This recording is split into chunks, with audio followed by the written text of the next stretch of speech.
Hello, I'm Laura Kyle in Kuala Lumpur with the top stories here on Al Jazeera. China has unveiled a plan to slow greenhouse gas emissions by aiming to cut its carbon intensity by 45% over the next decade. The target does not limit the actual amount of emissions, but aims to improve energy efficiency as measured against the country's economic output.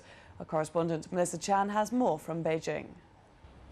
What this actually means is that there is a very real possibility that China's emissions are actually going to grow. It's actually going to double according to some estimates. If you look at China's GDP growth, which is, let's say, 8% a year, that's a very reasonable number because China's commitment is pegged to the growth of its economy. So conceivably by 2020, we can look at China being a twice as worse a polluter than it is now.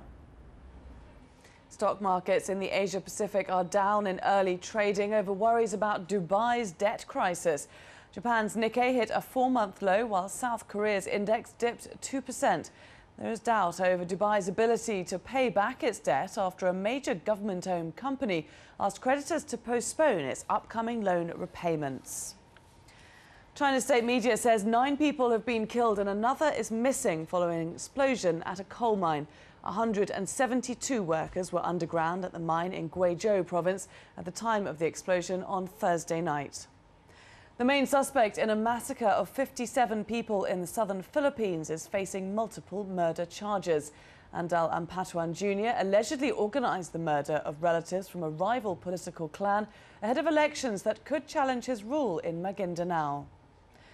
Germany's military chief, General Wolfgang Schneiderhan, and a Deputy Defence Minister, Peter Wiechert, have stepped down following reports of a cover-up in Afghanistan. They're accused of withholding information about a NATO airstrike in September, which the Afghan government says killed 30 civilians. An Irish government report has criticised Catholic Church leaders for covering up decades of widespread sexual abuse of children by priests. The investigation detailed a sample of more than 300 complaints against 46 priests between 1975 and 2004. Much more on our website, aljazeera.net/English.